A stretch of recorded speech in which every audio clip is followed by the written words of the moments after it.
छौँ भन्दै यहाँहरू आन्दोलनमा आउनु भएको छ। जस्तै यो सरकारले जुन कुलमान घिसिङलाई नेपाल विद्युत प्राधिकरणबाट हटाउने जुन निर्णय गरेको छ त्यसमा चाहिँ यहाँहरूको राय अथवा यहाँहरूको तर्क चाहिँ के हो? सर्वप्रथम त म के भन्न चाहन्छु भने यो अहिले 3 दल मिलेर कुलमान घिसिङलाई कार्यकारी पदबाट जुन पद मुक्त गर्यो नि यो एकदमै अन्यायपूर्ण कुरा हो। जनताको जनभावना हैन विपरीत स्वेच्छाचारी ढङ्गले यस्तो कदम गर्न मिल्दैन। यो एकदमै असंवैधानिक निर्णय हो। यो राज्य विरुद्धको निर्णय हो। त्यसको हामी चाहिँ प्रतिकार गर्न तयार छौँ।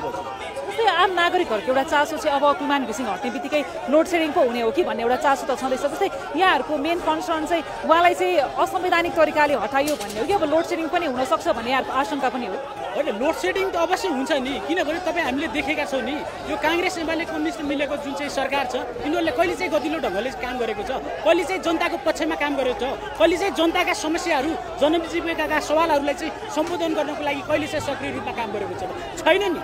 त्यो भएकाले केही सीमित व्यक्तिहरूलाई केही सीमित उद्योगीहरूलाई चाहिँ प्रोत्साहन गर्न अथवा उनीहरूलाई छुट दिनको लागि चाहिँ उहाँहरूले यो किसिमको निर्णय गर्नुभयो। केपी शर्मा ओलीले आफ्नो सालोलाई नियुक्ति गर्नुभयो होइन, यसरी भन्न सक्छु म के। अनि त्यो हुँदाखेरि लोड सेडिङ अझ हुन्छ, उहाँहरूले गर्नुहुन्छ। किनभने उद्योग कल कारखानाको जुन बक्यौता रकम छ त्यसलाई उठाउन नसक्ने, त्यसलाई उठाउनको निम्ति कुलमान घिसिङले चाहिँ निरन्तर प्रयास गरिराख्नु भएको थियो नि त। हो त्यो छुट दिनको लागि त्यो उद्योग कल कारखानाहरूलाई चाहिँ विद्युत चाहिँ निःशुल्क अथवा मसुल चाहिँ छुट गर्नको लागि चाहिँ उहाँहरूले चाहिँ यो किसिमको चाहिँ गलत निर्णय र कदम लिनुभएको हो।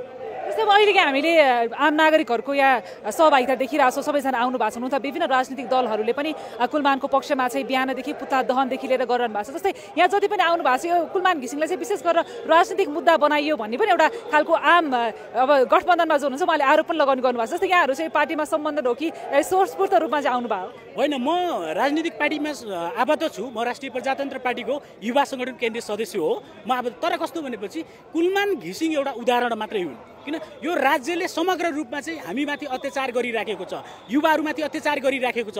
यो देशमा कोही पनि बस्न नसक्ने स्थिति बनाइसकेको छ। तपाईँले देख्नु भएको छैन गाउँघरहरू चाहिँ पुरै खण्डर रूपमा खण्डर भइरहेको छ होइन, जमिनहरू बाँझो भइरहेको छ। युवाहरू चाहिँ निराश हुँदै भविष्यको खोजीमा चाहिँ खाडी अरबतिर चाहिँ के अरे पलायन भइराखेको छ।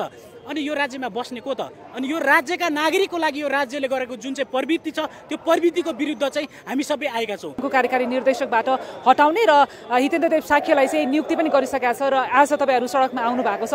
जस्तै